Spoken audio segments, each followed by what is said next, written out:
Bueno, esta es la fotografía de la información técnica de esta vacuna ya producida en México, o por lo menos envasada en México. Vean cómo se llama recombinante.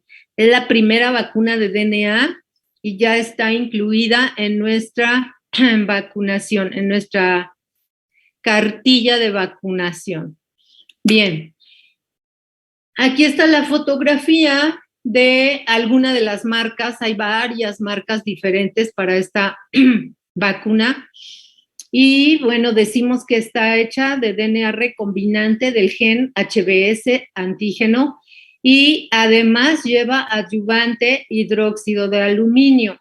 Se puede preparar con DPT, como habíamos visto hace rato, con Haemophilus influenzae o con DPT con virus de la polio inactivado, IPV, virus de la polio inactivado. También tenemos como preservador timerosal, es lo mismo que decir mertiolate, eso es además del adyuvante. El adyuvante no es el antígeno, recuerden. Una cosa es el antígeno, que es el antígeno HBS en este caso. El adyuvante se mezcla, pero no es el antígeno. Y aparte trae un preservador. Se ha reportado la protección que dura por lo menos 12 años, no es para toda la vida, no es como las vacunas de triple viral, de sarampión, etcétera, y se han medido los títulos de anticuerpos que disminuyen después del año de haber sido aplicada. Esta vacuna no debe congelarse, las vacunas de DNA no se deben congelar. Además, vamos a tener que cuidar cuando traen hidróxido de aluminio para que no tengamos la separación en dos fases. Es muy importante la temperatura de almacenamiento antes de aplicarse las vacunas. Por eso hay vacunas que deben utilizarse de inmediato.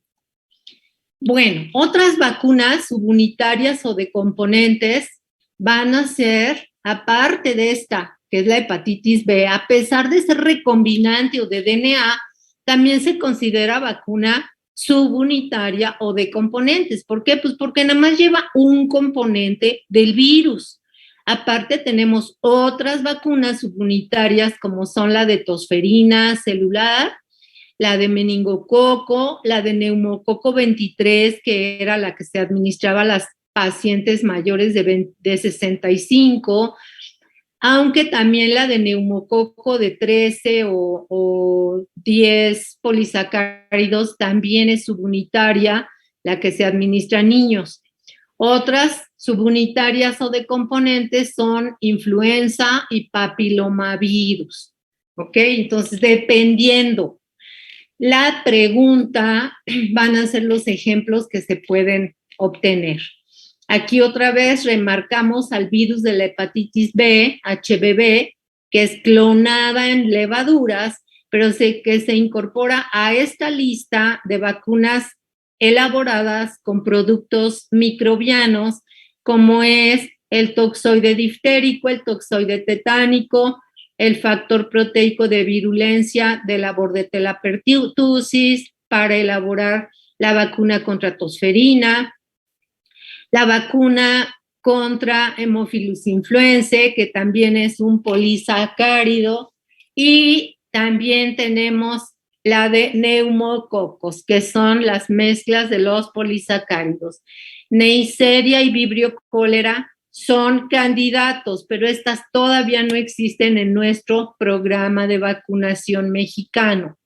Bien, entonces a estas vacunas también les vamos a llamar vacunas de nueva generación.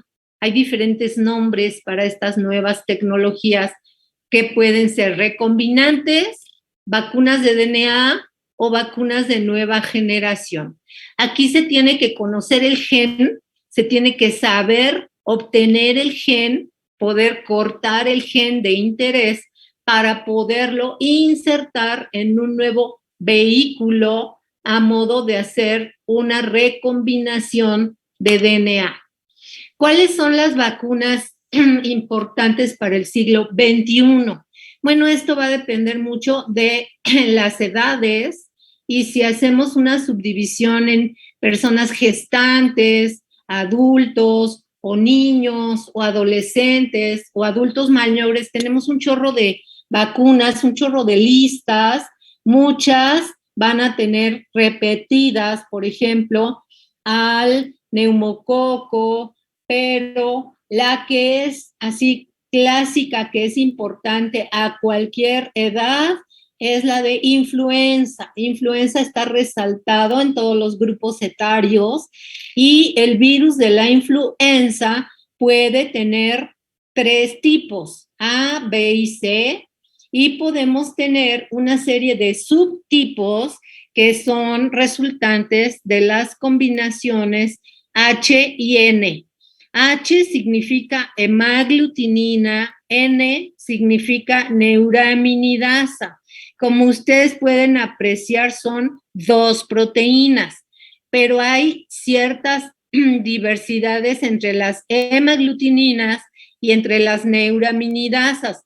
Así podemos tener influenza H1N2, H2N6, H16, N9, todas las combinaciones desde el H1 al H16 y desde el N1 al N9. ¿Queda claro? Entonces, así podemos tener una que se llame H5N1. Estos virus o estos subtipos van a tener capacidad infectante en humanos, pero también en animales, aves, cerdos, tigres. También es un virus de muy alta contagiosidad. Vean ustedes cómo se esparce en la tos y en el estornudo este virus tomado con una cámara en la oscuridad. Puede causar una enfermedad respiratoria, pulmonía y hasta la muerte. Los síntomas pueden, aparte de fiebre, escalofríos, dolor de garganta, tos seca, secreción nasal. Bueno, ¿quién no ha padecido esta infección por influenza? Todos la hemos padecido. Y no por eso quedamos inmunes. ¿Por qué? Por los subtipos o serotipos tan diversos que pueden estar circulando.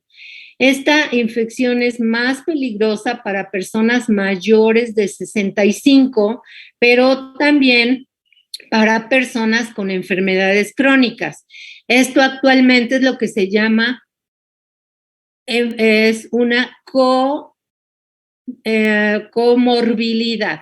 Es como otra enfermedad asociada, es una enfermedad crónica, las famosas comorbilidades. Entonces, esta vacunación, esta preparación vacunal se utiliza después de crecer al virus en huevos embrionados y se inactiva con formaldehído, pero al final se purifica con un detergente no iónico llamado Triton X100. Esta vacuna es estacional, en México se utiliza anual y se prepara de acuerdo a los tipos y a los subtipos que están circulando. Es la que usamos en México. También tenemos otra clase de vacunas de influenza que es con virus vivos. Entonces, existen las 2 variantes, inactivadas o muertos y virus vivos, ¿ok? Todo esto requiere el cultivo previo de células de riñón de pollo a 25 grados o en huevos embrionados, lo cual significa que si una persona tiene hipersensibilidad hacia los productos del huevo, una alergia específica a la albúmina, por ejemplo, pues va a tener reacciones hacia estas vacunas de la influenza. La influenza corresponde a un agente completo, pero inactivado, ¿ok? No es una subunidad como el grupo anterior.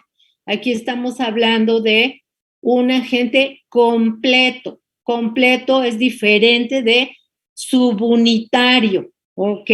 Se utiliza todo el virus completo. Aquí la imagen de cuáles son vacunas elaboradas con virus completos, que por lo mismo se van a inactivar.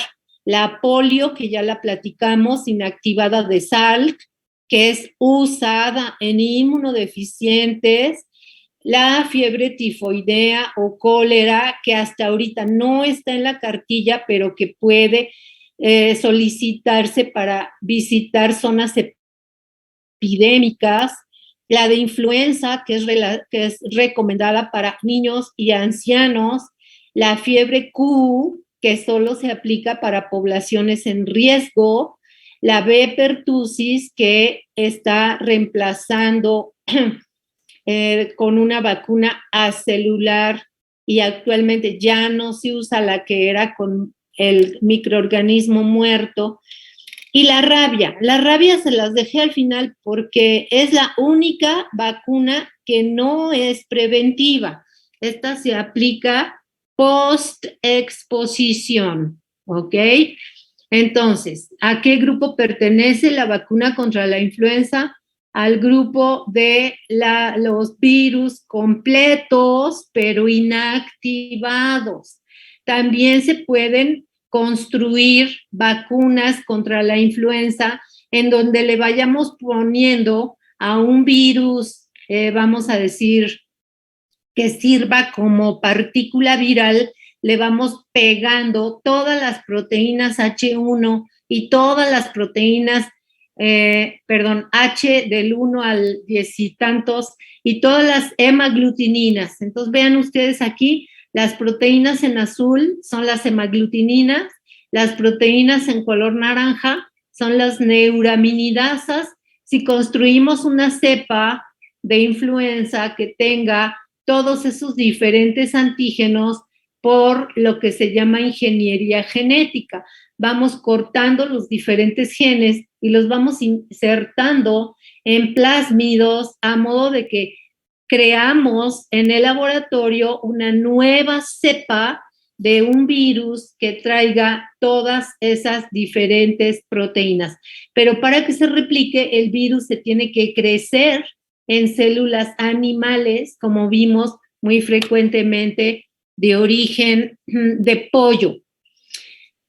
Después de hablar del virus de influenza, vamos a hablar un poquito del rotavirus, puesto que también es una vacuna existente en nuestra cartilla de vacunación. Este rotavirus, a diferencia de los anteriores, son causantes de enfermedad diarreica. Los anteriores eran tos, garganta, vías respiratorias. Aquí nos estamos yendo a vía gastrointestinal. Esta infección es una diarrea muy grave de los niños pequeños, de los niños menores de 5 años, y es una gran agresión a nivel mundial. Sin embargo, desde que se ha aplicado esta vacunación, ha bajado el número de estimaciones que se tenía en 2008, que eran 45,000 niños a través de el año con edades menores a 5 años. Pero ya tenemos nuevos datos que nos hablan que ha tenido mucha efectividad esta vacuna, que va a impedir la pérdida de apetito, la fiebre, el vómito y la deshidratación. La OMS ha recomendado esta vacuna en todos los programas nacionales de inmunización, pero se recomienda su administración antes de las 6 semanas de edad, casi junto con la vacunación de DPT o pentavalente en el caso de México.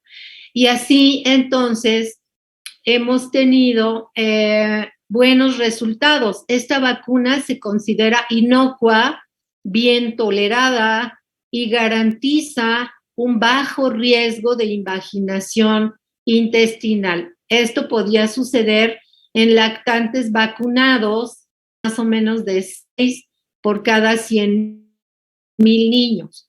En varios países ya se ha empezado a demostrar el impacto de vacunar contra el rotavirus a nivel de la salud pública. Bueno, en rotavirus existen dos tipos de vacunas y son orales, las únicas vacunas orales, aparte de polio, que ya se descartó, es esta vacuna de rotavirus, pero tenemos dos modalidades. Una llamada Rotarix, que deriva de una sola cepa común de rotavirus humano, y la otra llamada Rotatec. Son nombres comerciales. Obviamente esta es otro rotavirus, pero reagrupado de bovino humano y que se consideran las dos sumamente eficaces para la prevención de esta enfermedad gastrointestinal grave. La mortalidad, les repito, de estos niños con disenterías por rotavirus era muy elevada.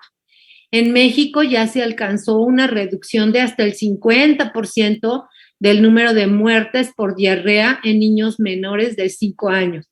Y en los Estados Unidos se ha observado una reducción apreciable en el número de hospitalizaciones por gastroenteritis asociada con rotavirus. Y esto se ha acompañado del efecto llamado efecto de rebaño, que protege a los niños no vacunados, pero que están alrededor de los niños sí vacunados. Entonces, rotavirus lo ponemos en nuestra lista de agentes completos, atenuados y homólogos. ¿Por qué? Porque es el mismo virus que causa la enfermedad. No es de reacción cruzada ni de otra especie, y por eso lo ponemos en la lista de agentes vacunales completos, atenuados, y ahí junto con SRP y poliomielitis tenemos a rotavirus.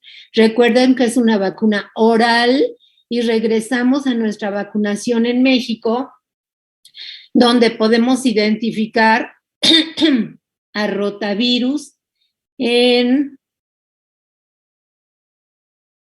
1, 2, 3, 4, cuarto renglón. En color amarillo tenemos a los 2 meses su administración, a los 4 meses de edad su segunda administración y a los 6 meses la tercera administración de rotavirus. Son de las principales vacunas que se administran a los niños hoy en día a través de las fuentes de vacunación mexicanas.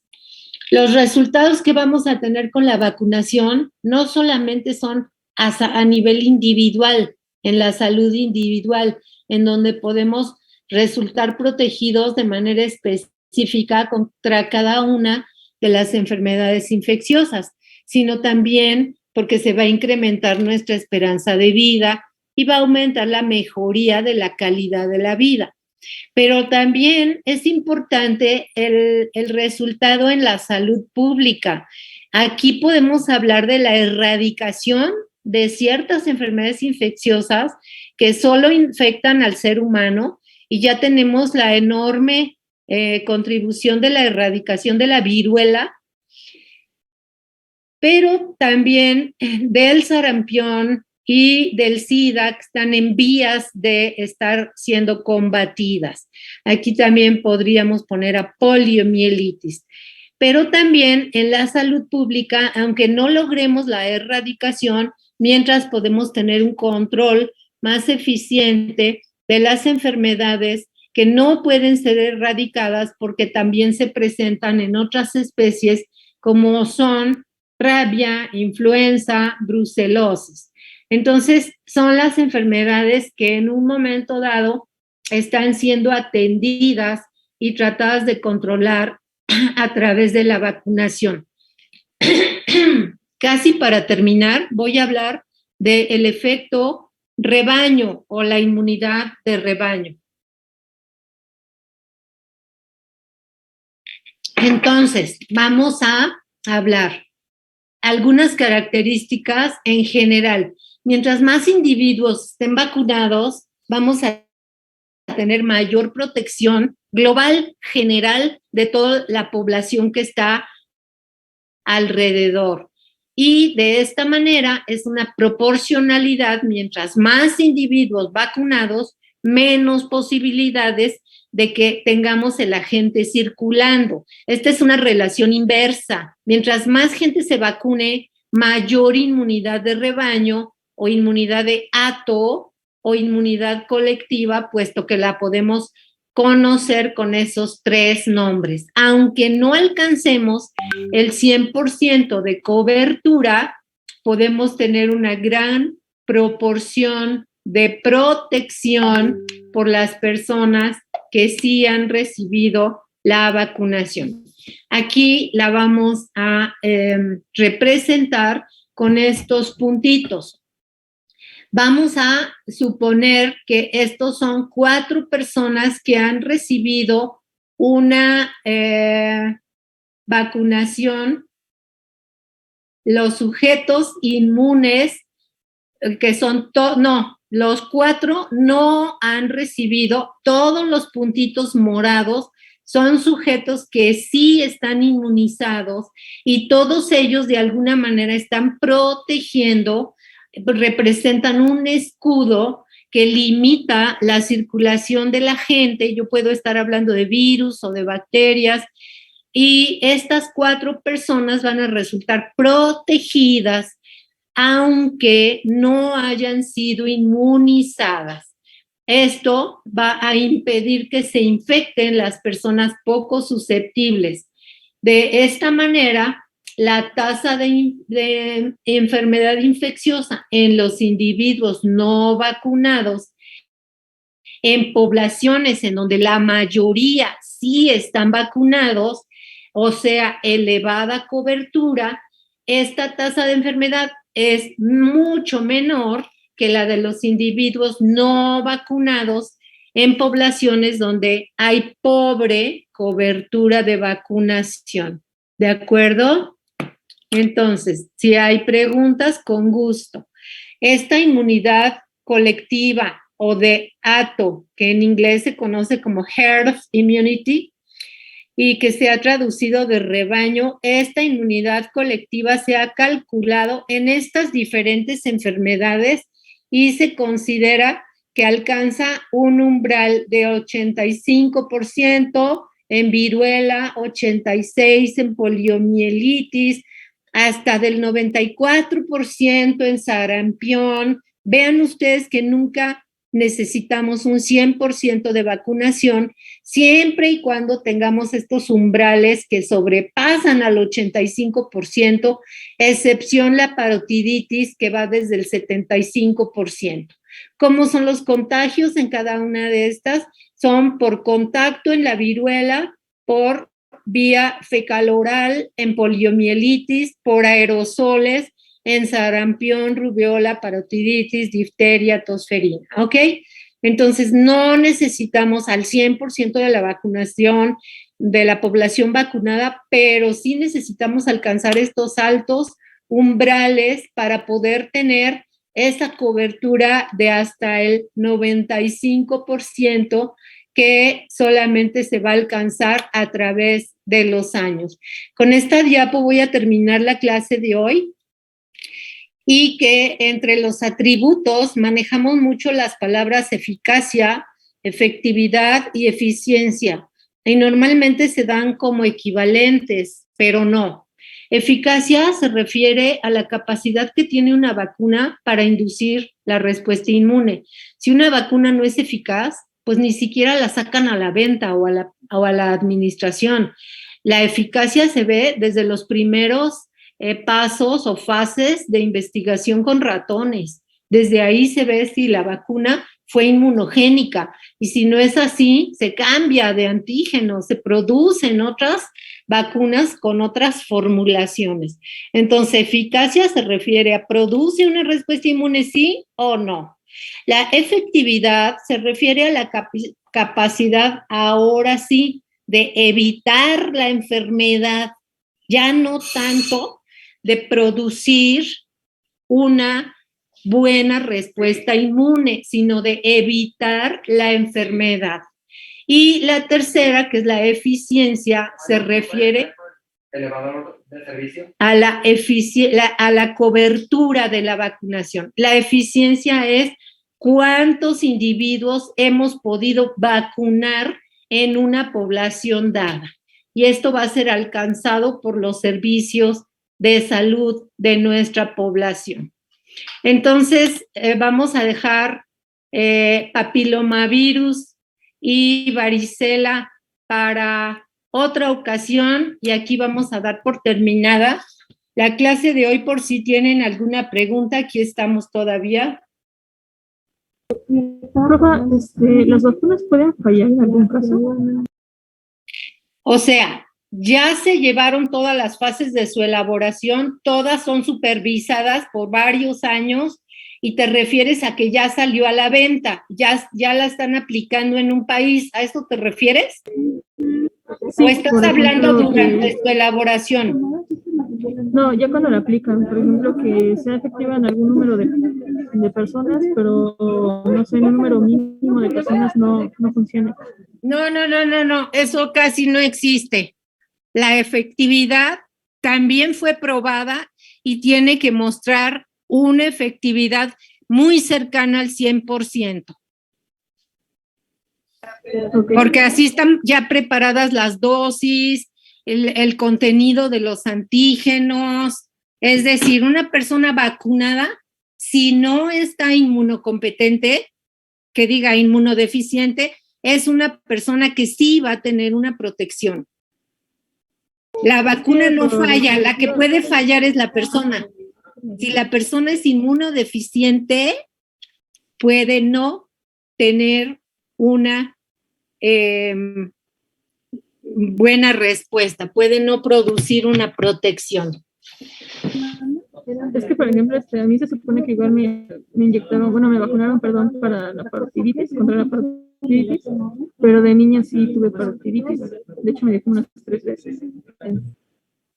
A ver, ¿y te habían vacunado antes? Es que no entiendo. Sí, me habían vacunado antes, pero aún así me dio parotiditis. Por eso me pregunto. Pues probablemente era otro serotipo. Eso es lo más probable. Y probablemente te hubiera dado mucho más severa la parotiditis si no te hubieran vacunado de pequeña. Ya. Okay, ¿Quién eres? ¿Quién eres? Tamara. Ah, sí, Tamara. Piensa que te pudo haber dado mucho más grave. Ok, perfecto. Gracias. Nos vemos, jóvenes. Hasta luego. Hasta el viernes.